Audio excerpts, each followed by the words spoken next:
चलो,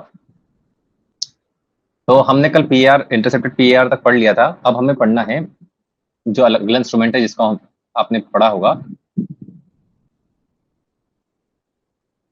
रेडियोमीटर।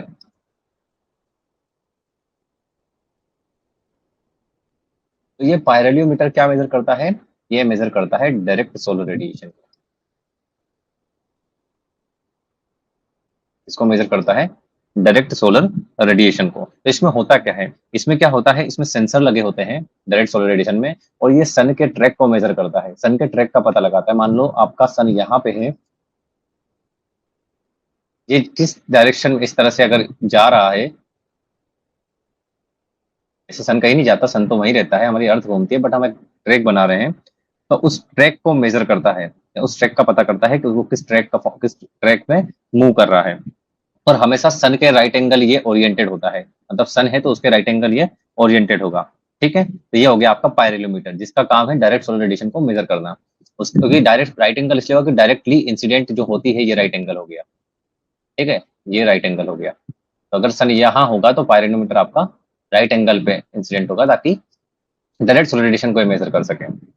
इसके बाद एक और इंस्ट्रूमेंट आता है जिसका नाम है सनशाइन रिकॉर्डर। सनशाइन रिकॉर्डर का काम क्या है? सनशाइन रिकॉर्डर जो है वो जो ब्राइट सनशाइन हार्स होते हैं उनको मेजर करता है।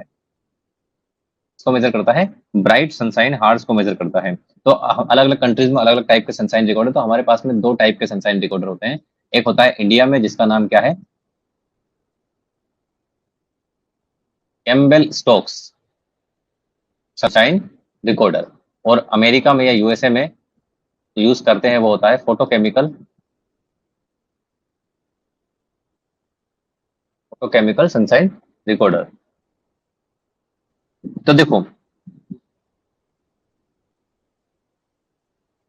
सनशाइन रिकॉर्डर जो इंडिया में यूज किया जाता है कौन सा, कैंपेल स्टोक सनशाइन रिकॉर्डर, जो कि most of the meteorological observatories में होगा, आप कॉलेज वगैरह में भी हो सकता है, पता नहीं। तो इसमें होता क्या है, तो इसमें क्या होता है, एक ग्लोब होता है, इसके अंदर एक ग्लोब होता है, कांच का ग्लास का ग्लोब होता है, जो कि मैग्नीफाइंग ग्लास की तरह वर्क करता है। मैग्नीफाइंग ग्लास आपने देखा है कि हमने बचपन में खेल सभी सभी ने किया होगा कि मेले वगैरह में जाके एक मैग्नीफाइंग ग्लास लाते थे हम, इस टाइप का। ठीक है, इस टाइप का हम ग्लास लाते थे, और हम क्या करते थे, यहाँ पे पेपर रखते थे, और यहाँ पे हम मैग्नीफाइंग ग्लास रखते थे, और यहाँ से जो भी लाइट आती थी उसको इंसिडेंट करते थे पेपर पर। ठीक है, जिससे इस पेपर में आग लग जाती थी। सब लोगों ने किया है ये, या देखा होगा। तो यही काम कौन करता है आपका, ये आपका कैम्बेल स्टोक सनशाइन रिकॉर्डर करता है। तो इसके अंदर एक ग्लास ग्लोब होता है जो कि मैग्नीफाइंग ग्लास की तरह वर्क करता है, वो जितनी भी सनलाइट की बीम आती है उसको फोकस करता है एक स्पेशल पेपर पर, स्पेशल रिकॉर्डिंग पेपर पर। एक स्पेशल रिकॉर्डिंग पेपर होता है, उस पर उसको फोकस करता है, उस लाइट या उस बीम ऑफ लाइट को फोकस करता है। और जैसे ही वो फोकस करेगा, तो जैसे जैसे सन आपका मूव करेगा, उसका पाथ जो ट्रैक है वो भी चेंज होता चला जाएगा, वो भी चेंज चेंज होता चला जाएगा। तो वो ट्रैक कहाँ बनता चला जाएगा, वो बनता चला जाएगा स्पेशल रिकॉर्डिंग पेपर पर। तो ये बर्न्ड ट्रैक बनेगा, मतलब जला हुआ ट्रैक आपको देखने को मिलेगा उस रिकॉर्डिंग पेपर पर। तो जितना लंबा वो बर्न ट्रैक होगा, या जितना जला हुआ वो रास्ता बनाएगा या ट्रैक बनाएगा, उससे इंडिकेट करेंगे, या उससे पता लगता है कि कितने ज्यादा या कितना ड्यूरेशन है ब्राइट सनशाइन हार्स का। तो कैंपबेल स्टोक्स या जो भी आपका फोटोकेमिकल सनशाइन रिकॉर्डर है, ये दोनों का काम क्या है, ये दोनों duration of bright sunshine hours को मेजर करते हैं कि जो भी ब्राइट सनशाइन हार है उनका ड्यूरेशन कितना है। तो जितना ज्यादा लंबा ट्रैक बनेगा उतना लंबा ड्यूरेशन होगा ब्राइट सनशाइन हार्स का।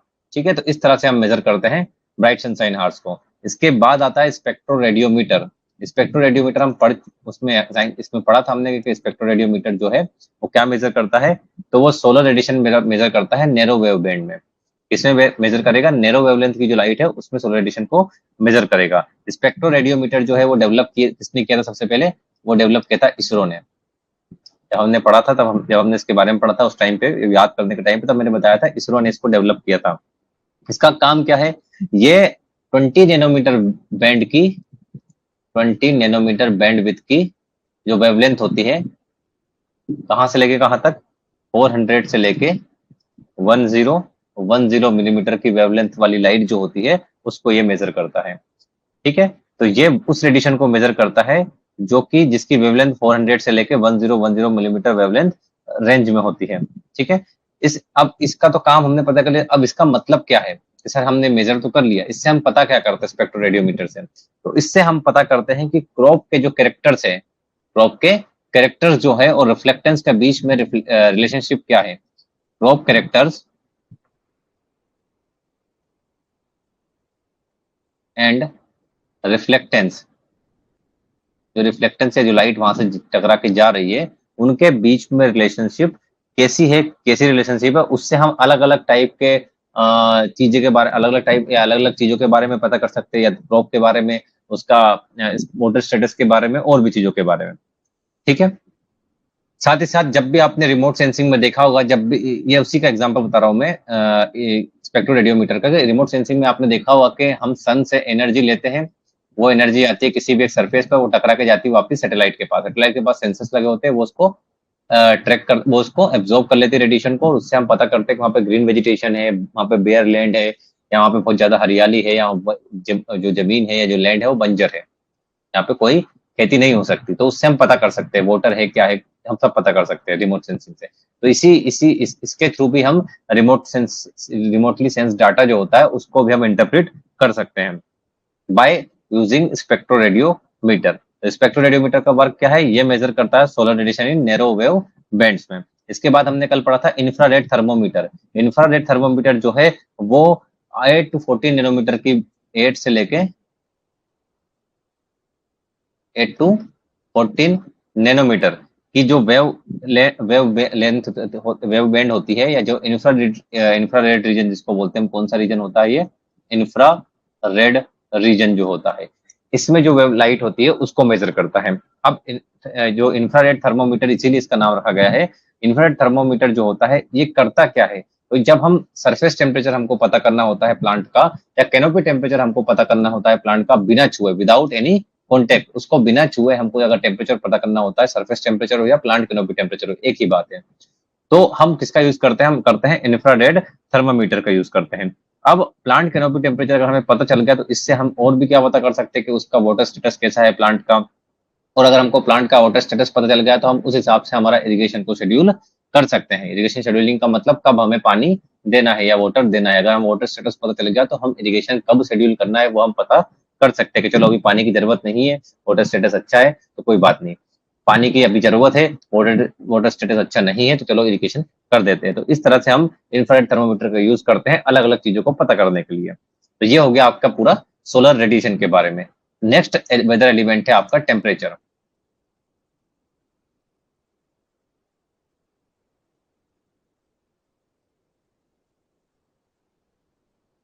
नेक्स्ट वेदर एलिमेंट है टेम्परेचर। अब टेम्परेचर का मतलब सिंपल सा डिग्री ऑफ हॉटनेस या डिग्री ऑफ कोल्डनेस, दोनों ही वे में बोल सकते हैं। किसी भी सब्सटेंस का डिग्री ऑफ हॉटनेस या डिग्री ऑफ कोल्डनेस को ही हम टेम्परेचर बोलते हैं। ठीक है, अब हमें यहाँ पढ़ना है टेम्परेचर जो होता है, एक एटमॉस्फेरिक टेम्परेचर होता है, एक सॉइल टेम्परेचर होता है, दोनों के बारे में हम पढ़ेंगे। उससे पहले हमको थोड़ा हीट ट्रांसफर के बारे में समझना होगा। हीट का ट्रांसफर जो होता है, हीट एक जगह से दूसरी जगह जब जाती है किसी भी सब्सटेंस में, तो वो तीन बेसिक प्रिंसिपल से बेसिक प्रोसेस के थ्रू जाती है। या तो वो कंडक्शन हो सकता है, या वो कन्वेक्शन हो सकता है, या वो रेडिएशन हो सकता है। सबसे पहले हम बात करते हैं कंडक्शन की। तो कंडक्शन में हीट का ट्रांसफर कैसे होता है? तो जनरली ये सॉलिड्स या लिक्विड्स में देखने को मिलेगा, गैस मॉलिक्यूल में देखने को नहीं मिलेगा, वो मैं रीजन बताऊंगा। सॉलिड्स या लिक्विड्स में क्या होता है? जनरली तो सॉलिड्स में होगा कि पार्टिकल्स जो होते हैं वो आपस में बहुत टाइटली जुड़े होते हैं। ठीक है, तो यहाँ पे क्या होता है, जब हीट ट्रांसफर होता है तो ये, जब हीट इसको मिलती है, एनर्जी इसको मिलती है इस वाले पार्टिकल को, तो ये हीटअप होता है, गर्म होता है, और ये आगे एनर्जी अपनी ट्रांसफर कर देता है। फिर ये गर्म होता है, आगे एनर्जी ट्रांसफर कर देता है। तो इस तरह से एनर्जी का ट्रांसफर यहाँ पे चलता है, जिसमें कोई भी मॉलिक्यूल आपस में भागते नहीं है इधर उधर। यहाँ पे एनर्जी का हीट ट्रांसफर होता है, हीट का ट्रांसफर होता है, क्योंकि वो आपस में बहुत क्लोजली एक दूसरे से अटैच्ड है। तो ये होता है कंडक्शन। इसके बाद आता है कन्वेक्शन। कन्वेक्शन में क्या होता है कि जनरली ये लिक्विड्स में या गैसेस में देखा जाता है, क्योंकि लिक्विड्स या गैसेस में क्या होता है, मूवमेंट ऑफ पार्टिकल होता है। कैसे? क्योंकि लिक्विड है तो लिक्विड आपका फ्लो करता रहता है, वहीं गैस गैस की हम बात करें तो गैस मॉलिक्यूल आपस में कभी जुड़े नहीं होते, अलग अलग रहते हैं, ठीक है, ये अलग अलग डायरेक्शन में भी मूव कर सकते हैं। तो इस कंडीशन में क्या होता है, कन्वेक्शन होता है, कंडक्शन कभी नहीं होता। तो यहाँ पे क्या होता है कि इस प्रोसेस में यहाँ पे जो आपके मॉलिक्यूल है वो अपने आप स्पीड अप होते हैं, और जो भी मोशन होता है वो फ्लूइड का या गैसेस का मोशन होता है। यहाँ पे कोई हीट का ट्रांसफर डायरेक्टली ऐसे एक दूसरे से जुड़े हुए मॉलिक्यूल के साथ नहीं होता, यहाँ पे खुद जो आपकी गैस मॉलिक्यूल है या लिक्विड मॉलिक्यूल है वो खुद फ्लो करते हैं, ठीक है। तो इसीलिए कंडक्शन जो होता है वो स्लो होता है एज कम्पेयर टू कन्वेक्शन, इसी रीजन से होता है, क्योंकि इसमें क्या होता है, बहुत जल्दी हीट ट्रांसफर होता है एज कम्पेयर टू कंडक्शन। दूसरा लास्ट आता है रेडिएशन। रेडिएशन में सबसे तेजी से हीट ट्रांसफर होता है, जिसमें इलेक्ट्रोमैग्नेटिक वेव्स के थ्रू फॉर्म में हीट का ट्रांसफर होता है, और रेडिएशन को कोई मीडियम की रिक्वायरमेंट नहीं होती। वाई? क्योंकि यहाँ पे क्या हो, सॉरी, रीजन क्या है इसका, क्योंकि देखो कंडक्शन में क्या हो रहा है, मीडियम चाहिए। कैसा मीडियम? के मान लो सॉलिड पार्टिकल होना चाहिए, ये मीडियम हो गया। कन्वेक्शन में लिक्विड एंड गैस होना चाहिए, ये मीडियम हो गया।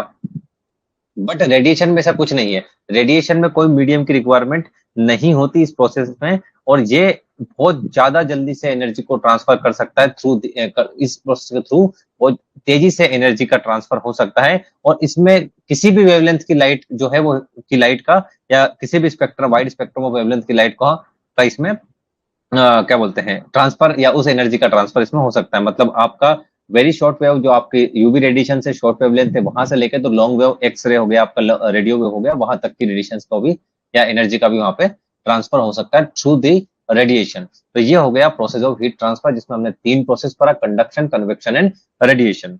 इसके चलो अब इसके बाद हम बात करेंगे एटमॉस्फेरिक टेम्परेचर के बारे में।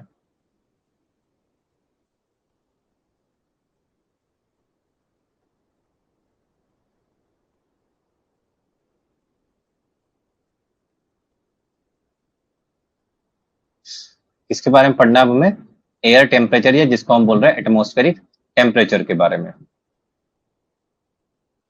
ठीक है। अब देखो, हम कल ही पढ़ चुके हैं सोलर रेडिएशन के बारे में। अब देखो हमें हर एक चीज कनेक्टेड है, पहले सोलर रेडिएशन पढ़ा, उसके बाद में टेम्परेचर पढ़ा, तो हमको अब सोलर रेडिएशन समझ में आ गया है कैसे क्या होता है, तो अब टेम्परेचर हमको आसानी से समझ में आएगा। तो होता क्या है, जब हमको पता है सभी को कि सोलर रेडिएशन हम पढ़ चुके हैं, तो सोलर रेडिएशन जो एकमात्र सोर्स है आपके एनर्जी का, ठीक है। तो एटमॉस्फेरिक टेम्परेचर का भी एकमात्र सोर्स कौन है? आपका सोलर रेडिएशन। अब सोलर रेडिएशन रिसीव होगा कहां पर? जो भी आपका अर्थ का एटमॉस्फेयर है, आउटर सरफेस पर सोलर रेडिएशन आएगी, टकराएगी, ठीक है। और ये जो एनर्जी आती है या रेडिएशन आती है, हमने बोला कांस्टेंट होती है, कांस्टेंट होती है, उसकी वैल्यू हमने पढ़ी थी 1.94 कैलोरी पर सेंटीमीटर स्क्वायर पर मिनट, जिसको हमने सोलर कांस्टेंट बोला था। तो इतनी एनर्जी कंटिन्यूअसली सन से रिलीज होती है, तो ये कांस्टेंट होती है। तो यहां तक तो कांस्टेंट आती है, कहां तक? एटमॉस्फेयर तक। यहां तक तो कांस्टेंट है, क्योंकि हमने कल ही बात कर ली थी कि चेंजेस कहां होते हैं सारे? एटमॉस्फेयर में, क्योंकि सारी चीजें कहां प्रेजेंट होती है? एटमॉस्फेयर में। तो जैसे ही ये एटमॉस्फेयर में एंटर करती है, तो उस टाइम पे क्या होता है, इसमें वेरिएबिलिटी आ जाती है, इसमें चेंजेस आ जाते हैं। क्यों चेंजेस आते हैं? क्योंकि due to the presence of cloud, due to the presence of particulate matters, due to the presence of various green house gases, बहुत सारी चीजें हैं, डस्ट पार्टिकल्स। इनके कारण क्या होता है, फिर वो स्कैटर्ड हो जाती है और उसकी क्वालिटी वैसी नहीं रहती है, उसमें लॉस हो जाता है एनर्जी का, या उसमें चेंजेस आ जाते हैं, ठीक है। और सरफेस तक आते आते उसमें बहुत ज्यादा चेंजेस हो जाते हैं। तो हमको जब एनर्जी आती है तो कितना कौन एनर्जी रिसीव करता है उसके बारे में हमें अभी पढ़ना है। तो देखो, जब भी एनर्जी ऊपर से आती है तो उसमें से अर्थ सरफेस जो है वो 43% एनर्जी को एब्जॉर्ब कर लेती है। जितनी भी एनर्जी ऊपर से आई उसमें से 43% एनर्जी कौन एब्जॉर्ब कर लेता है? अर्थ सरफेस एब्जॉर्ब कर लेती है। 22% एनर्जी जो है वो एटमोस्फियर एब्जॉर्ब कर लेता है। 22% कौन एब्जॉर्ब कर लेता है? एटमोस्फियर। बाकी बचा 35% जो है ये रिफ्लेक्ट बैक हो जाती है, वापिस चली जाती है, ये रिफ्लेक्ट हो जाती है, वापिस चली जाती है। 43% कौन एब्जॉर्ब करेगा? हमारी अर्थ करेगी। सबसे ज्यादा एब्जॉर्प्शन कौन कर रहा है? तीनों में अर्थ कर रही है, उसके अर्थ सरफेस जिसको बोल रहे हैं। 22% एटमोस्फियर एब्जॉर्ब करता है, और आपका 35% जो टोटल रेडिएशन का 35% जो होता है वो रिफ्लेक्ट हो जाता है। जो भी रिफ्लेक्ट हो रहा है का मतलब वो आ रहा है, टकरा के वापस जा रहा है, तो उसमें कोई चेंज नहीं होता, जिसको हमने अल्बेडो भी बोला था। अब यहाँ पे जो भी एनर्जी अर्थ एब्जॉर्ब कर रही है वो कन्वर्ट होगी किसमें? थर्मल एनर्जी में कन्वर्ट होगी, वो थर्मल एनर्जी में कन्वर्ट होकर फिर वो हीट अप होगी, हीट करके लॉन्ग वेव रेडिएशन के फॉर्म में वो एनर्जी या वो लाइट जो है या एनर्जी जो है वो इमिट करेगी। कौन करेगी इमिट? हमारी अर्थ इमिट करेगी, क्योंकि हमने बोला है आती किस फॉर्म में, शॉर्ट वेव के फॉर्म में, जाती किस फॉर्म में, या निकलती किस फॉर्म में, या अर्थ किस फॉर्म में इमिट करती है? लॉन्ग वेव के फॉर्म में इमिट करती है। अब इमिट करेगी, इमिट करके क्या होगा? एनर्जी थर्मल एनर्जी में कन्वर्ट हो रही है, नाइट एनर्जी जो है वो थर्मल एनर्जी में कन्वर्ट हो रही है, थर्मल एनर्जी में कन्वर्ट हो रही है, मींस कि अब एनर्जी क्या हो रही है? वो बाहर आ रही है। कहाँ आ रही है बाहर? एटमॉस्फेयर में बाहर आ रही है। एटमॉस्फेयर में बाहर आ रही है मतलब क्या होगा? वहां पे टेम्परेचर इंक्रीज होगा, टेम्परेचर बढ़ेगा, क्योंकि एनर्जी कहाँ आ गई? अब सारी एटमॉस्फेयर में, हमारे सामने एटमॉस्फेयर में प्रेजेंट हो गई है, एटमॉस्फेयर में फील्ड अप हो गई, तो इसके कारण क्या होगा? वहां पे टेम्परेचर बढ़ेगा। तो नेक्स्ट हमारा कॉन्सेप्ट है, अब नेक्स्ट हमारा टॉपिक है कि टेम्परेचर, जो एटमॉस्फेयर की हीटिंग है वो किस तरह से होती है।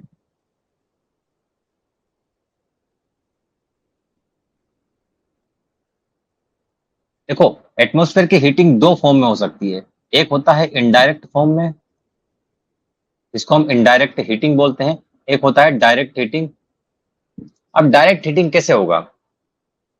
देखो, डायरेक्ट हीटिंग में तो सिंपल सी बात है, एनर्जी आई, ये एटमॉस्फेयर है, या आपका ट्रोपोस्फेयर ही मान लो, उसकी लेयर है, एनर्जी आई, यहाँ पे वाटर मॉलिक्यूल्स प्रेजेंट है, ड्रॉप बना देता हूँ, वाटर मॉलिक्यूल्स प्रेजेंट है, इसने इसको एब्जॉर्ब कर लिया।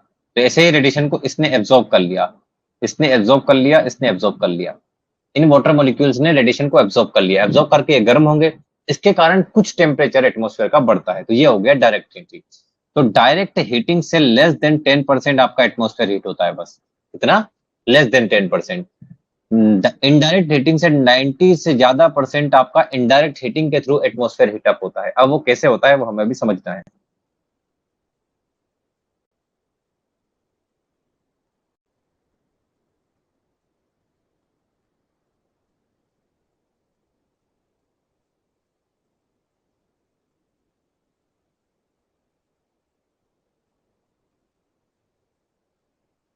देखो, कल हम पढ़े थे, सन से जो भी एनर्जी आ रही है वो किस फॉर्म में आती है? तो वो आती है शॉर्ट वेव के फॉर्म में। ठीक है, ये अर्थ सरफेस हो गया, एनर्जी आई, अर्थ ने इसको एब्जॉर्ब किया, और किस फॉर्म में रिलीज करती है अर्थ? लॉन्ग वेव रेडिएशन के फॉर्म में। इतना क्लियर है? अब ये जो एनर्जी है, अब ये जो एनर्जी है ये ट्रांसफर होती है, कौन सी? लॉन्ग वेव वाली। ये ट्रांसफर होती है तीन प्रोसेस से। अभी हमने पढ़ा कौन कौन सी तीन प्रोसेस है, वो हम पढ़ चुके, कंडक्शन, कन्वेक्शन एंड रेडिएशन। तो जन ऐसे ही तीन प्रोसेस होते हैं जिसमें हमारा इंपॉर्टेंट काम है दो चीजें, कंडक्शन और कन्वेक्शन। अब कैसे होता है?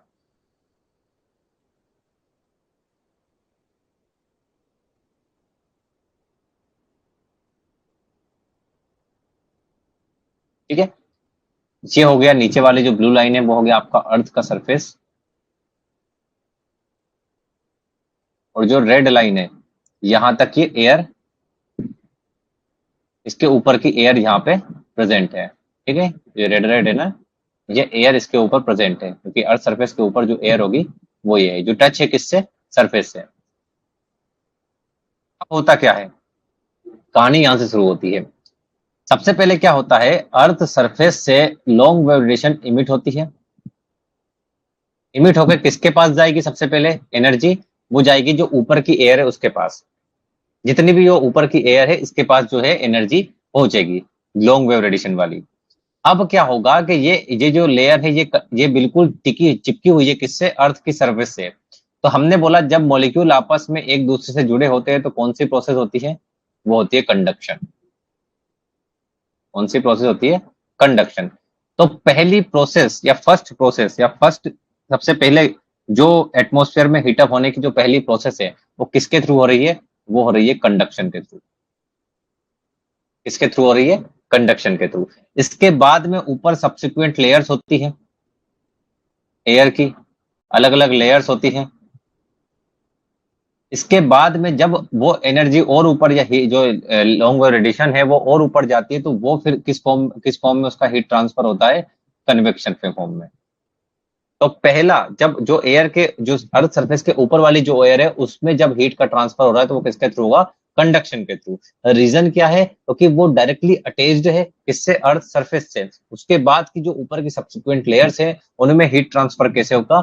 वो होगा कन्वेक्शन से। ठीक है, अब क्या होगा कि जितने भी सब्सिक्वेंट लेयर्स है ऊपर वाली, वो सारी की सारी हीटअप होती चली जाएगी, हीटअप होती चली जाएगी। तो कल ही हमने बोला था अगर आपकी एयर वार्म है तो वो क्या होगा, वो क्या होगी, लाइट होगी। और आपकी एयर अगर कोल्ड है तो वो क्या होगी, हैवी होगी।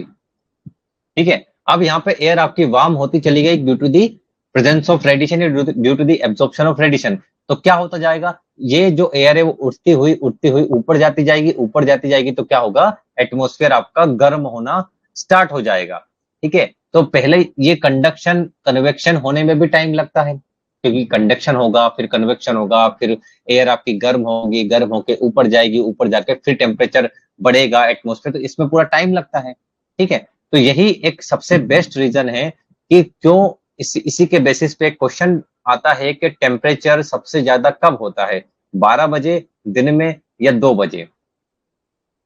इसी पे एक क्वेश्चन हमारे दिमाग में आना चाहिए कि जो एक क्वेश्चन इसी कॉन्सेप्ट के बेसिस पे है वो पूरा, कि टेम्परेचर एटमॉस्फेयर का सबसे ज्यादा कब होता है, 12 बजे दिन में या 2 बजे दिन में। ऑब्वियसली बात है कि 12 बजे तो सबसे ज्यादा सनलाइट होती है।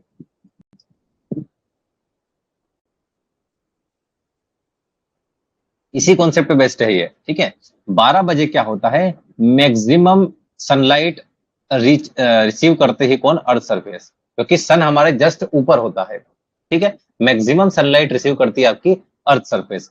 अब ये मैक्सिमम सनलाइट रिसीव कर रही है, इट मींस कि हम थोड़ी ना बोल रहे कि डायरेक्ट हीटिंग से एटमॉस्फेयर गर्म हो रहा है। अगर 90% से ज्यादा डायरेक्ट हीटिंग से एटमॉस्फेयर गर्म होता तो टेम्परेचर सबसे ज्यादा 12 बजे होता, क्योंकि डायरेक्टली आपकी सनलाइट, मैक्सिमम सनलाइट कौन रिसीव करती, वाटर वेपर रिसीव करती है, जिसके कारण एटमॉस्फेयर बहुत ज्यादा गर्म होता, या जो भी उसका और फर्दर रीजन होता। बट यहाँ पे डायरेक्ट हीटिंग से सिर्फ लेस देन 10% हो रहा है, ग्रेटर देन 90% इनडायरेक्ट हीटिंग हो रहा है, मतलब कि ये वाला फिनोमिना होगा। इस फिनोमिना को होने में लगभग 2 घंटे लगते हैं, इस फिनोमिना को होने में लगभग 2 घंटे लगते हैं। अब 12 बजे मैक्सिमम सनलाइट रिसीव कर ली अर्थ सरफेस ने, उसने फिर लाइट एनर्जी को थर्मल एनर्जी में या हीट जो थर्मल एनर्जी उसमें कन्वर्ट कर दिया, कन्वर्ट करके फिर कंडक्शन के थ्रू ऊपर वाली लेयर्स को गर्म कर दिया। उसके बाद उस लेयर ने उसके सब्सिक्वेंट ऊपर वाली लेयर को गर्म करना स्टार्ट किया थ्रू कन्वेक्शन। उसके बाद में वो गर्म होती गई, हल्की होती गई, हल्की होती गई तो ऊपर उठती गई, ऊपर उठती गई तो एटमॉस्फेयर गर्म होता गया, थोड़ी टाइम बाद और एयर गई, ऐसे कंटिन्यूसली ये प्रोसेस चलती रहती है। 2 बजे के टाइम पे, 2 बजे के टाइम पे फिर हमको देखने को मिलेगा कि अब हमारा एटमॉस्फेयर जो है वो सबसे ज्यादा गर्म हो चुका है, सबसे ज्यादा टेम्परेचर उस टाइम पे है। तो यही एक रीजन है जिसमें में आपका सोलर रेडिएशन तो सबसे ज्यादा रिसीव होता है 2 बजे, सॉरी 12 बजे, बट मैक्सिमम टेम्परेचर सबसे ज्यादा देखने को मिलेगा वो कब मिलेगा, दिन में 2 बजे। ठीक है, तो यही कॉन्सेप्ट उसके पीछे है। इसके बाद हमें पढ़ना है, अब हमको एक कुछ नई नई चीजें पढ़ना है। एक होता है diurnal variation of temperature, diurnal variation of temperature, और एक होता है सीजनल वेरिएशन ऑफ टेम्परेचर। चलो डायरनल वेरिएशन ऑफ टेम्परेचर पढ़ते हैं। डायरनल का मतलब होता है वेरिएशन में चेंजेस। ठीक है, तो हम सभी को पता है कि दिन में टेम्परेचर ज्यादा होता है, रात में कम होता है। ठीक है, दिन में टेम्परेचर ज्यादा होता है, रात में कम होता है, सबको पता है, कहीं भी चले जाओ। तो इन दिन और रात के बीच में जो टेम्परेचर डिफरेंस है, दिन और रात के बीच में जो टेम्परेचर का वेरिएशन है, इसी को बोला जाता है डायरनल वेरिएशन ऑफ टेम्परेचर का। दिन में अलग है और रात में टेम्परेचर अलग है। ठीक है, अब ये डायरनल वेरिएशन अलग अलग जगह पे अलग अलग तरह से होता है। जैसे हम बात करें कोस्टल एरियाज की, कहाँ पे, कोस्टल एरियाज की, या फिर ऐसे एरियाज जो समुद्र के किनारे होते हैं। ठीक है, ये हो गया आपका सी, तो ये वाले एरियाज जो होते हैं ये कोस्टल एरियाज होते हैं। तो इन एरियाज में डायरनल वेरिएशन जो होता है वो थोड़ा कम होता है। कम, इसका मतलब क्या कि यहाँ पे टेम्परेचर का फ्लक्चुएशन जो है या टेम्परेचर में जो चेंजेस आते हैं वो कम होते हैं एज कंपेयर टू प्लेन या इनलैंड एरिया। ये जो जो हमारे प्लेन एरिया है, लाइक से कोस्टल एरिया में एग्जांपल ले लें हम, केरला का, तमिलनाडु का, आंध्र प्रदेश का, जो ईस्ट या वेस्ट कोस्ट जो है आंध्र प्रदेश का, या आपका ये वेस्ट बंगाल वाला एरिया जो है, जहाँ पे जहां जहां सी टच है, समुद्री जहां पे टच है, वो सारे कोस्टल एरियाज है। तो वहां पे टेम्परेचर में इतना फ्लक्चुएशन नहीं होता जितना राजस्थान हो गया, मध्य प्रदेश हो गया, और भी जगह है वहां पे होता है। मतलब दिन में बहुत ज्यादा टेम्परेचर होगा, रात में बहुत ठंडा होगा। जैसे राजस्थान का एग्जाम्पल है, तो दिन में बहुत गर्मी पड़ती है पर रात में ठंड भी लगती है। ठीक है, जैसे श्रीगंगानगर डिस्ट्रिक्ट जो है वो बहुत ठंडा है। तो रीजन क्या है, वहां पे डायरनल वेरिएशन बहुत ज्यादा होता है, बट कोस्टल एरियाज में डायरनल वेरिएशन इतना नहीं होता। मतलब दिन में अगर नॉर्मल टेम्परेचर है तो रात में भी उसी, दिन में बहुत ज्यादा टेम्परेचर भी नहीं होगा और रात में बहुत कम टेम्परेचर भी नहीं होगा, मतलब वेरिएशन कम होगा। क्यों कम होता है? कोस्टल एरियाज में क्या होता है, एक तो सी प्रेजेंट होता है, सी प्रेजेंट है तो मतलब वाटर प्रेजेंट है। तो due to the presence of sea, वहां की वाटर हीट कैपेसिटी के कारण, एक तो मेन एक रीजन तो क्या है, वाटर हीट कैपेसिटी वहां पे होती है, क्योंकि वाटर की हीट कैपेसिटी सबसे ज्यादा होती है। एक तो वो हो गया। दूसरा, वहीं पे लैंड की हमको पता है लोअर हीट कैपेसिटी होती है। और तो और वहां पे ह्यूमिडिटी भी ज्यादा होता है कोस्टल एरियाज में, क्योंकि मॉइस्चर वहीं प्रेजेंट है, एवोपोरेशन होता रहेगा तो ह्यूमिडिटी वहीं क्योंकि एवोपोरेशन होगा तभी तो एटमॉस्फेयर में क्या है, वाटर ड्रॉपलेट्स या आपके जो मॉइस्चर है वो इकट्ठा होगा, तो उसी को हम ह्यूमिडिटी बोल देते हैं। तो ह्यूमिडिटी भी ज्यादा होती है। तो ये सब चीजों के कारण क्या होता है, ये सब चीजें थर्मल बफर का काम करती है, मतलब टेम्परेचर में फ्लक्चुएशन नहीं आने देती। ये बफर का काम करती है और टेम्परेचर फ्लक्चुएशन को रिड्यूस करती है। तो उसमें एक बफर का मतलब बराबर न्यूट्रल रखना। ठीक है, जैसे आप सॉइल में बफर पढ़ोगे तो न्यूट्रल रखना, ना तो बहुत ज्यादा पीएच ना बहुत कम पीएच। तो ऐसा ही काम कौन करता है, वाटर की हीट कैपेसिटी, लैंड की लोअर हीट कैपेसिटी, साथ ही साथ हाई मॉइस्चर या हाई ह्यूमिडिटी, ये तीनों चीजें क्या करती हैं, वहां पे थर्मल बफर प्रोवाइड कराती है किसको, डायरनल वेरिएशन जो टेम्परेचर है उसको, ताकि वहां पे टेम्परेचर में बहुत ज्यादा फ्लक्चुएशन ना हो, एक एवरेज टेम्परेचर मेंटेन रहे, उस दिन हो या रात हो। तो ये हो गया कोस्टल एरियाज में, मतलब डायरनल वेरिएशन जो होता है वो कम होता है एज कम्पेयर टू आपका इनलैंड, जो आपके प्लेन एरियाज होते हैं। ठीक है। ऐसा ही सीजनल वेरिएशन में क्या होता है कि हम सभी को पता है टेम्परेचर जो होता है वो वेरी करता है सीजन टू सीजन। ऐसे हायर टेम्परेचर आपको देखने को मिलेगा कहाँ पे, समर में। वही लेस टेम्परेचर आपको देखने को मिलेगा विंटर में। तो ये हो गया सीजनल वेरिएशन ऑफ टेम्परेचर। वही अगर हम बात करें इक्वेटर टू पोल की, तो इक्वेटर पे आपको हाई टेम्परेचर देखने को मिलेगा। ठीक है। वहीं पोल पे जाओगे या हायर लेटीट्यूड्स पे जाओगे तो आपको लो टेम्परेचर देखने को मिलेगा। तो ये भी आ गया सीजनल वेरिएशन ऑफ टेम्परेचर। इसका रीजन दूसरा है कि इक्वेटर पे क्यों टेम्परेचर ज्यादा होता है और पोल पे क्यों कम होता है, वो मैं अभी आपको बता दूंगा अगले उसमें। इसके बाद आता है हॉरिजॉन्टल एंड वर्टिकल वेरिएशन। तो हॉरिजॉन्टल वेरिएशन में जब हम इक्वेटर से पोल की तरफ जाते हैं, जब हम इक्वेटर से पोल की तरफ मूव करते हैं, तो यहाँ पे टेम्परेचर जो है वो डिक्रीज होता है। ठीक है। अब इक्वेटर पर टेम्परेचर ज्यादा क्यों होता है? देखो, जब भी आपने आपके कोई टीचर हो या किसी के रूम में कभी देखा हो कि जो जो अर्थ का जो एक वो ग्लोब होता है वो इस तरह से होता है, कभी भी इस तरह से होता है वो। ठीक है। और इस डायरेक्शन में घूमता है, ना कि कभी इस तरह से आपने अर्थ का ग्लोब नहीं देखा होगा, जहां रखा होता है ना मॉन्यूमेंट उसमें, ऑफिस वगैरह में, तो वो इस तरह से होता है। इस तरह से होने का रीजन क्या है कि हमारी अर्थ जो है वो स्लेंटिंग पोजीशन में होती है। किस पोजीशन में होती है? स्लेंटिंग पोजीशन में होती है, या एक्सियल टिल्ट होती है, मतलब थोड़ी टिल्ट होती है। कितनी टिल्ट होती है? लगभग 23.5 डिग्री के समथिंग ये टिल्ट होती है। तो इसी के कारण क्या होता है, इसका कर्वेचर जो है अर्थ का वो इसी तरह का होता है कि इसकी जो बनावट है वो थोड़ी टिल्ट होती है। और जब भी हम, इसीलिए इस तरह से हम देखते हैं कि हमारी जो अर्थ है वो इस तरह से मूव करती है। ठीक है। तो स्लैंटिंग पोजीशन होने के कारण क्या होता है कि वहां पे टेम्परेचर का जो क्या बोलते हैं, टेम्परेचर बोल रहा हूँ, सनलाइट जो है वो अलग अलग रीजन में, अलग अलग जगह पर या अलग अलग लेटीट्यूड्स पर अलग अलग तरीके से पड़ती है। तो इसी के कारण पोल पर जो है सनलाइट कम आती है और इक्वेटर पर सनलाइट ज्यादा आती है। इसी कारण इक्वेटर पर टेम्परेचर ज्यादा होता है, पोल पर टेम्परेचर कम होता है। तो एक रीजन ये है इसका, जो सॉरी, ये रीजन है इसका कि टेम्परेचर जो है इक्वेटर पे ज्यादा क्यों होता है और पोल पे कम क्यों होता है, due to the curvature of, या due to the slanting position of the earth और axial tilt curvature of the earth. और कितना होता है, 23.5 डिग्री होता है, टिल्ट होती है। ठीक है। अब ये हो गया वेरिएशन, मतलब इक्वेटर से आप पोल की तरफ जा रहे हो तो टेम्परेचर यहाँ पे कम हो रहा है। अब आता है, और हाँ एक और चीज, जब हम हॉरिजॉन्टली टेम्परेचर को हम जब एक दूसरे से मेजर करते हैं, तो उसमें हम जगह मान लो हमको हॉरिजॉन्टल डिस्ट्रीब्यूशन ऑफ टेम्परेचर को मेजर करना है, तो हम एक टर्म यूज करते हैं जिसका नाम है आइसोथर्म। आइसोथर्म क्या है? ये एक इमेजिनरी लाइन है जो कि दो इक्वल टेम्परेचर को आपस में जोड़े रखती है, दो इक्वल टेम्परेचर को आपस में जोड़े रखती है, जिसको हम आइसोथर्म बोलते हैं। ठीक है। इसके बाद आता है वर्टिकल टेम्परेचर, वर्टिकल वेरिएशन। तो वर्टिकल वेरिएशन तो आप सभी को पता है, जैसे हम ऊपर जाते हैं तो टेम्परेचर कम होता है, फिर बढ़ता है, फिर कम होता है, फिर बढ़ता है, तो इसी को वर्टिकल वेरिएशन ऑफ टेम्परेचर बोला जाता है। ठीक है। इसके बाद अगला इसमें कॉन्सेप्ट है टेम्परेचर ग्रेडियंट। टेम्परेचर ग्रेडियंट का मतलब होता है टेम्परेचर डिफरेंस। टेम्परेचर डिफरेंस का मतलब जैसे हम ऊपर जाएंगे तो क्या होगा भाई, टेम्परेचर कम होगा या बढ़ेगा। तो हमने बोला था एम साइन, ठीक है, ये हो गया ग्राफ। बट ऊपर जाएंगे तो कम होगा, फिर बढ़ेगा, फिर कम होगा और फिर बढ़ेगा। ठीक है।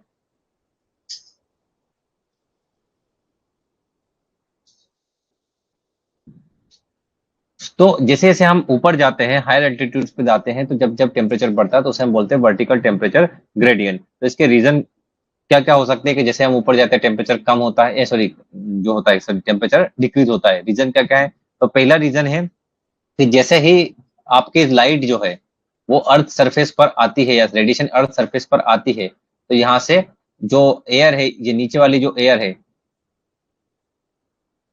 ये नीचे वाली एयर है, ये ज्यादा गर्म होती है as compare to above layer, क्योंकि यहाँ पे कंटिन्यूसली आपकी लॉन्ग वेव रेडिएशन जो है वो अर्थ इमिट करती है, तो इसलिए यहाँ पे टेम्परेचर ज्यादा होता है, और जैसे ऊपर जाते हैं टेम्परेचर आपका कम हो जाता है। तो एक रीजन ये हो गया। दूसरा रीजन क्या है कि यहाँ पे जैसे हम ऊपर जाते हैं तो वाटर वेपर कंटेंट जो है वो डिक्रीज हो जाता है, और वाटर वेपर कंटेंट डिक्रीज हो जाएगा, मतलब हीट एब्जॉर्ब करने वाले जो मॉलिक्यूल्स होते हैं वो डिक्रीज हो जाएंगे, तो टेम्परेचर ऑटोमेटिकली वहां पे कम हो जाएगा as compare to lower surface. तीसरा है कि नीचे जो हीट हीट को होल्ड करने वाली कैपेसिटी होती है, जैसे से हम ऊपर जाएंगे तो डस्ट पार्टिकल हो या जो गैसेस हो वो सारी कम होती जाती है। और जो नीचे वाले lower layer of the troposphere है उसमें सारे ज्यादा मात्रा में प्रेजेंट होते हैं, इसलिए lower layer of the troposphere में आपका जो टेम्परेचर होता है वो ज्यादा होता है, और जैसे जैसे हम ऊपर जाते हैं ट्रोपोस्फेयर में टेम्परेचर क्या हो जाता है, कम हो जाता है। और भी रीजन है कि जैसे हम ऊपर जाएंगे तो हीट जो एयर है वो एक्सपेंड होना स्टार्ट हो जाती है, वो ज्यादा फैलना स्टार्ट हो जाती है, तो भी टेम्परेचर वहां पे जो गर्म हवा है वो भी फैलना स्टार्ट हो जाएगी, तो टेम्परेचर ऑटोमेटिकली वहां पे डिक्रीज हो जाएगा upper layer of the troposphere में। तो ये चार रीजन है कि हम जैसे ऊपर जाते हैं तो टेम्परेचर क्यों कम होता है। अब जिस रेट से टेम्परेचर कम होता है उस रेट को हम बोलते हैं लेप्स रेट। जिस रेट से टेम्परेचर कम होता है उसको हम बोलते हैं लेप्स रेट, और इसकी वैल्यू होती है 6.5 डिग्री सेल्सियस पर किलोमीटर। हम 1 किलोमीटर ऊपर गए तो 6.5 डिग्री सेल्सियस नॉर्मल टेम्परेचर जो था उससे 6.5 डिग्री सेल्सियस कम हो जाएगा, और फिर 1 किलोमीटर गए तो 6.5 डिग्री सेल्सियस और कम हो जाएगा। ठीक है। या फिर 3.5 डिग्री फ़ारेनहाइट में अगर देखें तो पर 1000 फीट हम गए तो 3.5 डिग्री फ़ारेनहाइट जो है टेम्परेचर कम हो जाएगा। ठीक है। इसके बाद एक और टर्म है adiabatic lapse rate. Adiabatic lapse rate का मतलब क्या होता है कि जब आपकी एयर जो है वो राइज हो और फिर फॉल हो, फिर राइज हो, फिर फॉल हो, फिर राइज हो, फिर फॉल हो। तो जब आपकी एयर जो है राइज होती है और फिर फॉल होती है तो इसके कारण जो टेम्परेचर में चेंजेस आता है, तो जिस रेट से टेम्परेचर में चेंजेस आता है वो रेट कहलाती है एडियाबेटिक लेप्स रेट। मतलब जब आपकी इसमें कंडीशन क्या है कि जब एयर राइज हो रही है और फिर फॉल हो रही है, राइज हो रही है, फॉल हो रही है, तो उस कंडीशन में जिस रेट से टेम्परेचर वहां पे चेंज होता है उस रेट को बोला जाता है एडियाबेटिक लेप्स रेट।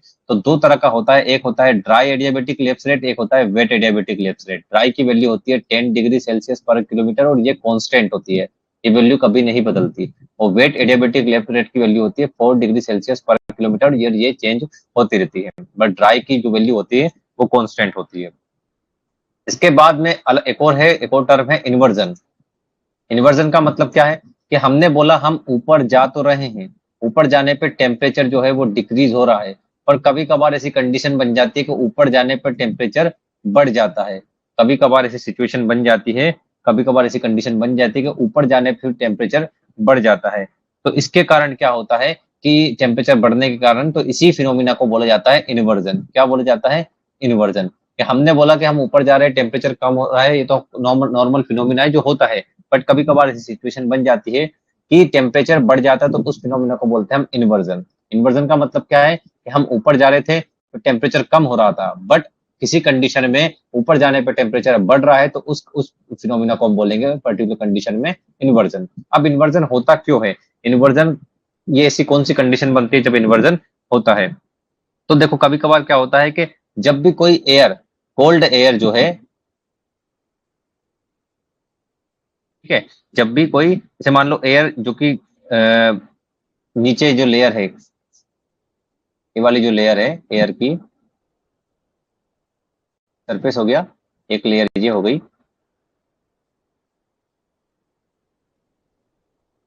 ठीक है। तो और एक लेयर ये हो गई, और ये आपका अर्थ सरफेस हो गया।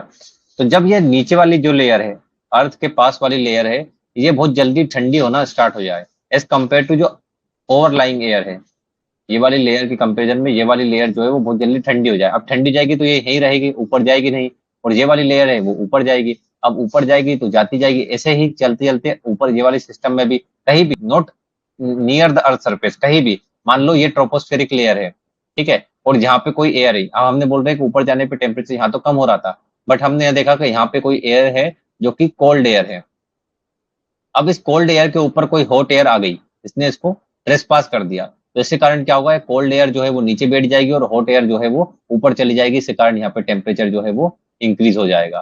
तो ये रीजन होता है इन्वर्जन का, कि जैसे ही कभी भी कोई कोल्ड एयर को कोई हॉट एयर ओवरलाइंग कर देती है या ट्रेस पास कर देती है, जिसके कारण क्या होता है, कोल्ड एयर नीचे बैठ जाती है और हॉट एयर ऊपर चली जाती है, जिसके कारण वहाँ पे टेम्परेचर बढ़ जाता है। या तो फिर टर्बुलेंस के कारण भी हो सकता है कि बार बार टर्बुलेंस होना होता है, तो उसके कारण भी ये हो सकता है कि इन्वर्जन के चांसेस बन जाए। आइसोथर्मल, आइसोथर्मल का मतलब क्या होता है, हमने बोला कि ऊपर जाते हैं टेम्परेचर कम होता है तो लेफ्ट साइड बोल देते हैं, ऊपर जाते हैं टेम्परेचर बढ़ जाता है तो इन्वर्जन बोल देते हैं। अब ऊपर जाते हैं और टेम्परेचर में कोई चेंजेस नहीं आता, जब हम ऊपर जाते हैं और टेम्परेचर में कोई चेंजेस नहीं आता तो उसे हम बोलते हैं आइसोथर्मल।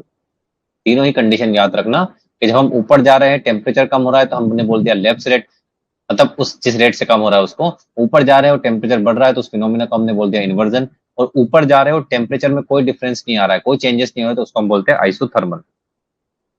ठीक है, ये हो गया आपका एटमॉस्फेरिक टेम्परेचर के बारे में। अब हम पढ़ते हैं सोइल टेम्परेचर के बारे में। तो देखो, अर्थ रेडिएशन को एब्जॉर्ब करती है, ठीक है, रेडिएशन को एब्जॉर्ब करके सिंपली वो क्या है कि इमिट ही नहीं करती, एब्जॉर्ब करे तो नीचे की लेयर जो है सर, जो उसकी लेयर है, अर्थ के नीचे जो ये लेयर्स हैं सोइल वाली, वो भी गर्म होंगी, क्योंकि थर्मल एनर्जी तो इसमें भी तो कंडक्शन होगा, इनमें भी तो कंडक्शन होगा, मेनली इसमें कंडक्शन होता है, कन्वेक्शन बहुत कम होता है, क्योंकि यहाँ पे सब आपस में जुड़े हैं, सोइल पार्टिकल सब आपस में जुड़े हैं, तो यहाँ पे हीट ट्रांसफर किस प्रोसेस के थ्रू होगा, ज्यादातर कंडक्शन के थ्रू होगा, ठीक है, और कन्वेक्शन के लिए बहुत, कन्वेक्शन से बहुत कम होता है। ओके, अब जब आपकी हीट जो है, अब हम सब सोइल के नीचे की बात कर रहे हैं क्योंकि सोइल टेम्परेचर पढ़ रहे हैं, तो जब हीट एक से निकल के दूसरे में जाती है तो इसको बोलते हैं सोइल इनफ्लक्स या सोइल हीट इनफ्लक्स। जब अंदर जाती है तो उसको बोलते हैं इनफ्लक्स, या ऐसे ही पढ़ लो, सोइल हीट फ्लक्स बोलते हैं, आउटफ्लक्स या इनफ्लक्स बोलते हैं। तो जब सोइल में आपकी हीट जो है वो अंदर या बाहर जा रही है तो उसको बोलते हैं सोइल हीट फ्लक्स, ठीक है, उस टर्म को बोलते हैं सोइल हीट फ्लक्स, या मतलब कि आपकी हीट जो है वो फ्लो हो रही है इनसाइड द ऑब्जेक्ट या आउटसाइड द ऑब्जेक्ट। अब जो ये हीट फ्लक्स की जो रेट है वो डिपेंड करेगी टेम्परेचर डिफरेंस पर, कि वहां पे टेम्परेचर में डिफरेंस कितना है, साथ ही साथ थर्मल कंडक्टिविटी पर। अब थर्मल कंडक्टिविटी क्या होता है, तो देखो, थर्मल कंडक्टिविटी का जो डेफिनेशन है उसके हिसाब से तो ये है कि कितनी अमाउंट ऑफ हीट या क्वांटिटी ऑफ हीट जो कि फ्लो कर रही है एक यूनिट, सॉरी यूनिट बोल रहा हूं,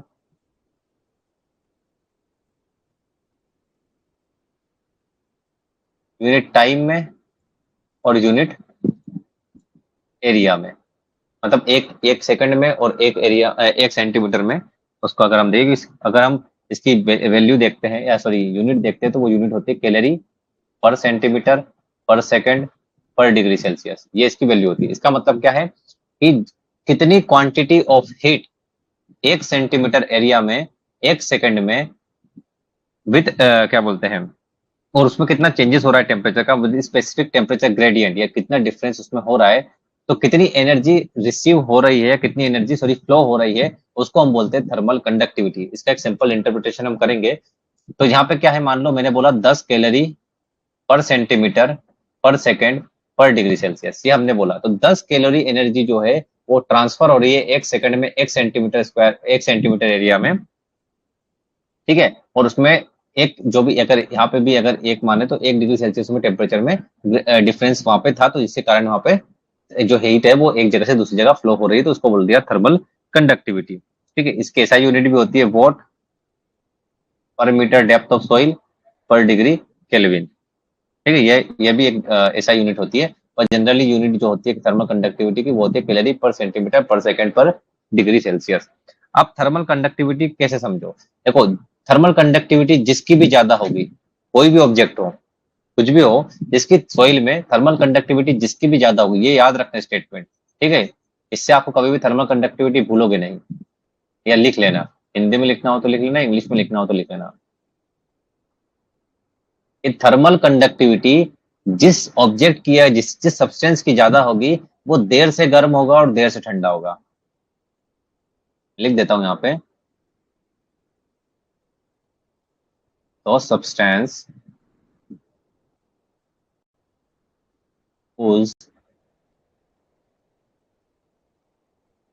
बिल्कुल अपने दिमाग में बसा लेना, ठीक है। तो आप कभी भी, इसमें बहुत कंफ्यूजन होता है थर्मल कंडक्टिविटी में, इसलिए कि कब कम होगी किसमें कम होगी। तो दो substances whose thermal conductivity is high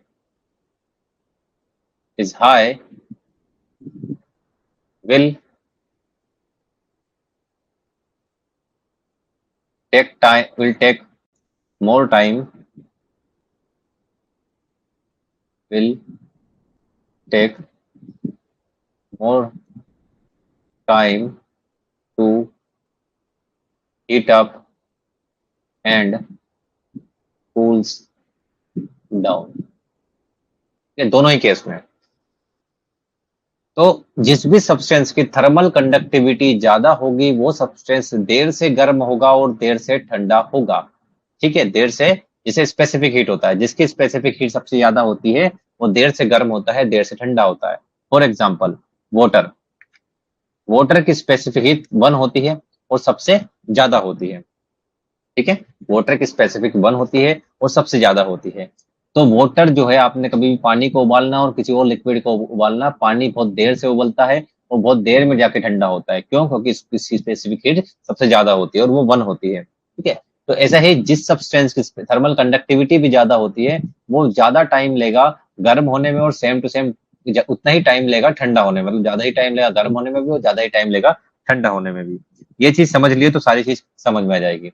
अब एक चीज और याद रखना, जब हम सैंडी सॉइल और क्ले सॉइल की बात करते हैं, जब हम सैंडी सॉइल और क्ले सॉइल की बात करते हैं, तो इसमें दो चीजें आती हैं, यहाँ पे दो चीजें लगती है। ये वाला तो लगता ही है, वहां पे मॉइस्चर वाला भी एक क्राइटेरिया लग जाता है। कैसे? कि थर्मल कंडक्टिविटी ज्यादा होती है सैंडी सॉइल में और कम होती है क्ले सॉइल में, ठीक है। अब सैंडी सॉइल में अगर हम बोल के चल रहे हैं, तो हमारा ये स्टेटमेंट यहाँ पे कॉन्ट्राडिक्ट हो गया, क्या? कि जिस सॉइल में थर्मल कंडक्टिविटी ज्यादा होती है, वो देर से गर्म होता है और देर से ठंडा होता है, बट सैंडी सॉइल तो बहुत जल्दी गर्म हो जाती है और बहुत जल्दी ठंडी हो जाती है, ठीक है। तो ये कॉन्ट्राडिक्ट ही है, बट इसका रीजन क्या है कि सैंडी सॉइल में जो पोरोसिटी होती है, सैंडी सॉइल में जो पोरोसिटी होती है वो कम होती है। क्या होता है? सैंडी सॉइल में पोरोसिटी कम होती है, और पोरोसिटी और थर्मल कंडक्टिविटी में जो डिफरेंस है, जो रिलेशनशिप है, वो क्या है? उल्टा है। मान लो कोई भी सॉइल है, उसकी अगर पोरोसिटी ज्यादा है तो उसमें थर्मल कंडक्टिविटी कम होगी, और जिस सॉइल में पोरोसिटी कम है उसकी थर्मल कंडक्टिविटी ज्यादा होगी। तो ये यहाँ पे ये वाला वो लग जाता है, और साथ में एक मॉइस्चर वाला भी, एक मॉइस्चर वाला फंडा भी इसमें लग जाता है कि क्ले सॉइल में मॉइस्चर परसेंटेज ज्यादा होता है as compare to sandy soil. तो इसमें मॉइस्चर वाला नहीं लगेगा, इसमें यही लगेगा, क्योंकि मॉइस्चर तो बढ़ेगा तो थर्मल कंडक्टिविटी ऑब्वियसली बातें बढ़ जाएगी, ठीक है। इसमें ये पोरोसिटी वाला फिनोमिना लगता है कि इसमें पोरोसिटी जिसमें ज्यादा होगी, सिर्फ किस केस में? सैंडियन क्ले के केस में, कि सैंडी सॉइल की पोरोसिटी जो होती है वो कम होती है, क्ले सॉइल की पोरोसिटी का मतलब पोर स्पेस। जब हम पढ़ते हैं ना मैक्रो और माइक्रो पोर जो पढ़ते हैं, इतना तो बेसिक आपको पता होगा, तो मैक्रो और माइक्रो पढ़ते हैं, तो पोरोसिटी का मतलब पोर स्पेस जो आपका माइक्रो, इसमें आपका जब हम पढ़ते हैं कि हमारे पास में टोटल कितने सॉलिड्स होते हैं, प्लस क्या होता है? पोर स्पेस होता है सॉइल के अंदर, ठीक है। सॉलिड्स में क्या क्या आ गया आपका? ऑर्गेनिक मैटर और मिनरल मैटर। पोर स्पेस में कौन आता है आपका? Soil air and soil water, ठीक है। तो यही है, वही चीज है। तो पोरोसिटी का मतलब माइक्रोपोर्स अगर ज्यादा होंगे सॉइल के अंदर तो उसकी पोरोसिटी ज्यादा होगी, जैसे क्ले की पोरोसिटी ज्यादा होती है, और मैक्रोपोर्स अगर ज्यादा होंगे तो पोरोसिटी कम होगी। तो क्ले सॉइल में माइक्रोपोर्स ज्यादा होते हैं, सैंडी सॉइल में मैक्रोपोर्स ज्यादा होते हैं, तो पोरोसिटी किसकी ज्यादा होगी? क्ले सॉइल की ज्यादा होगी। अगर क्ले सॉइल की पोरोसिटी ज्यादा होगी तो उसकी थर्मल कंडक्टिविटी क्या होगी? कम होगी। तो इसीलिए सैंडी सॉइल में थर्मल कंडक्टिविटी ज्यादा होती है और क्ले सॉइल में कम होती है। ठीक है, जब हम टिलेज करते हैं तो उससे पोरोसिटी बढ़ती है। तो ऐसा कोई सॉइल जिसकी पोरोसिटी ज्यादा हो, हाई पोरोसिटी हो, तो उसकी थर्मल कंडक्टिविटी क्या होगी? लो होगी। ठीक है, दूसरा, कोई सॉइल में ऑर्गेनिक मैटर कंटेंट ज्यादा हो तो भी उसकी थर्मल कंडक्टिविटी क्या होगी? कम होगी। क्यों? अगर ऑर्गेनिक मैटर ज्यादा है मतलब फाइन सोइल पोर्स ज्यादा है, फाइनर पार्टिकल्स होंगे तो ऑब्वियस की बात इसकी पोरोसिटी भी ज्यादा होगी। पोरोसिटी ज्यादा होगी तो ऑब्वियस की बात थर्मल कंडक्टिविटी क्या होगी? कम होगी। ठीक है, फिर हम बात करें कल्टीवेटेड या टिल्ड सरफेस सॉइल की, तो टिल्ड सरफेस सॉइल इसमें हमने टिलेज किया है तो पोरोसिटी बढ़ जाएगी, और पोरोसिटी बढ़ जाएगी तो थर्मल कंडक्टिविटी कम हो जाएगी। इट मीन्स कि टिल्ड सरफेस जो है उसकी पोरोसिटी ज्यादा होती है, थर्मल कंडक्टिविटी कम होगी। तो क्या ये कम टाइम लेगा? थर्मल कंडक्टिविटी कम होगी मतलब ये लेस टाइम लेगा वार्म अप होने में और लेस टाइम लेगा कूल डाउन होने में, मतलब जल्दी गर्म हो जाएगा, रैपिडली गर्म हो जाएगा और रैपिडली ठंडा भी हो जाएगी। वही बात करें हम, जिस सॉइल में ऑर्गेनिक मैटर कंटेंट ज्यादा है उसकी थर्मल कंडक्टिविटी कम होगी, मतलब क्या कि वहां पे उसको कम टाइम लगेगा हीटअप होने में, बहुत जल्दी हीटअप हो जाएगी और बहुत जल्दी ठंडी हो जाएगी। बट बट जब मॉइस्चर के केस होता है, मॉइस्चर का केस होता है तो इस केस में क्या होता है, हम पढ़ चुके हैं वाटर के केस में कि वाटर जो है वो बहुत देर से गर्म होता है, देर से ठंडा होता है। तो मॉइस्चर केस में जो थर्मल कंडक्टिविटी है वो डायरेक्टली प्रोपोर्शनल हो जाएगी कि जिस सोइल में मॉइस्चर ज्यादा होगा, जिस सोइल में मॉइस्चर ज्यादा होगा उस सोइल में थर्मल कंडक्टिविटी भी ज्यादा होगा, सोइल की थर्मल कंडक्टिविटी भी ज्यादा होगी। क्यों? रीजन क्या है? रीजन इसलिए क्योंकि जो मॉइस्चर होता है, अब इसको इसमें मॉइस्चर का मतलब वाटर, वाटर को गर्म होने में ज्यादा टाइम लगेगा मतलब थर्मल कंडक्टिविटी ज्यादा है। तो इसलिए मॉइस्चर जो होता है वो डायरेक्टली प्रोपोर्शनल होता है थर्मल कंडक्टिविटी से। बाकी ऑर्गेनिक मैटर, पोरोसिटी या कल्टीवेटेड सॉइल, ये सब क्या होते हैं? इनडायरेक्टली प्रोपोर्शनल होते हैं। टिलेज ऑपरेशन जिनको बोल रहे हैं वो सब इनडायरेक्टली प्रोपोर्शनल होते हैं थर्मल कंडक्टिविटी से। वहीं अगर देखें कॉम्पैक्ट सॉइल है, तो ये हमारे पास में कॉम्पैक्ट सॉइल है। ठीक है, अब कॉम्पैक्ट सॉइल है उसकी थर्मल कंडक्टिविटी ज्यादा होगी क्योंकि पोरोसिटी कम होगी, थर्मल कंडक्टिविटी ज्यादा होगी क्योंकि पोरोसिटी कम होगी। पोरोसिटी क्यों कम होगी? क्योंकि हम टिलेज ऑपरेशन कर नहीं रहे हैं तो पोरोसिटी डिक्रीज हो जाएगी, तो फाइनल पार्टिकल जो है वो आएंगे, टूटेंगे नहीं। तो पोरोसिटी कम होगी, पोरोसिटी कम होगी तो थर्मल कंडक्टिविटी ज्यादा होगी। तो ये कॉम्पैक्ट सॉइल जो है हीटअप होने में ज्यादा टाइम लेगी एज कम्पेयर टू आपकी जो कल्टीवेटेड सॉइल या नॉर्मल सॉइल है। वही अगर हम बात करें ड्राई और मॉइस्ट सॉइल की, तो ड्राई सॉइल जो है वो लेस टाइम लेगी वार्म अप होने के लिए, और मॉइस्ट सॉइल में मॉइस्चर है तो ज्यादा टाइम लेगी वार्म अप होने के लिए। तो ये सारा का सारा खेल है थर्मल कंडक्टिविटी का। तो ये पूरा रिलेशन हो गया आपका थर्मल कंडक्टिविटी का। ये वैसे मुझे सॉइल में पढ़ाना था पर मैंने आपको यहीं पे पढ़ा दिया। ठीक है, ऐसे ही डायनल वेरिएशन में एटमॉस्फेयर में पढ़ा था, तो डायनल वेरिएशन यहाँ पे भी होता है सॉइल टेम्परेचर में। वो कैसे होता है कि यहाँ पे जो सरफेस टेम्परेचर होता है सॉइल का, सरफेस टेम्परेचर जो होता है वो सॉइल का वो मिड डे में सबसे ज्यादा होता है। हमने एटमॉस्फेयर में पढ़ा था कब होता है? 2 PM पे होता है। बट यहाँ पे 12 बजे किसका होता है? सोइल का होता है, क्योंकि सोइल सरफेस पे डायरेक्टली लाइट कब पड़ती है? जब से ज्यादा 12 बजे। एटमॉस्फेयर में गर्म होने के लिए 2 घंटे चाहिए होते हैं, बट 12 बजे सरफेस टेम्परेचर किसका ज्यादा होता है? सोइल का। और सबसे कम कब होता है? जस्ट बिफोर दी सनराइज, मतलब सन को उगने से पहले, सन जब राइज होता है उससे पहले। ठीक है, तब सबसे कम टेम्परेचर होता है इसका सोइल का। और डायरनल वेरिएशन जो होता है वो लगभग 16 डिग्री सेल्सियस तक हो सकता है किसमें? सोइल में। मतलब 16 डिग्री सेल्सियस तक ही वेरिएशन आपको देखने को मिल सकता है सोइल टेम्परेचर में, इससे ज्यादा वेरिएशन नहीं आएगा सोइल के अंदर।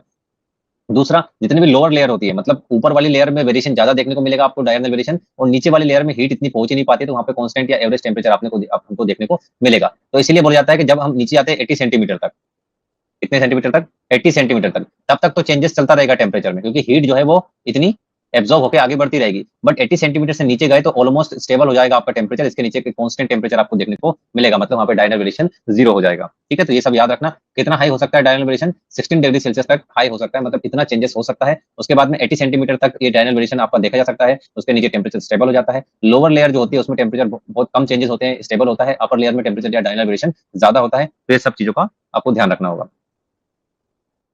चलो अब हम बात करते हैं इसके मेजरमेंट की। तो सबसे पहले हम पढ़ते हैं यूनिट्स के बारे में। टेम्परेचर की यूनिट तो आप सभी को पता है, फ़ारेनहाइट होती है, डिग्री सेल्सियस होती है, केल्विन होती है। ठीक है, तो इसको मैं पढ़ा नहीं रहा हूँ। एक टर्म होता है एब्सोल्यूट जीरो, एब्सोल्यूट जीरो। ठीक है, एब्सोल्यूट जीरो का मतलब होता है 0 केल्विन या फिर -273.15 डिग्री सेल्सियस। तो ये याद रखना। अब हम बात करते हैं, हाँ एक चीज और, कि जब हमको मान लो कोई वैल्यू डिग्री सेल्सियस में दे दी और हमको फ़ारेनहाइट में कन्वर्ट करना है, तो कैसे करेंगे? तो इसका एक फॉर्मूला होता है C = F - 32 मल्टीप्लाइड बाय 5/9। तो ये अगर हमको यहाँ पे डिग्री सेल्सियस में वैल्यू दी है तो हम फ़ारेनहाइट की निकाल लेंगे, फ़ारेनहाइट में दिए तो डिग्री सेल्सियस की निकाल लेंगे।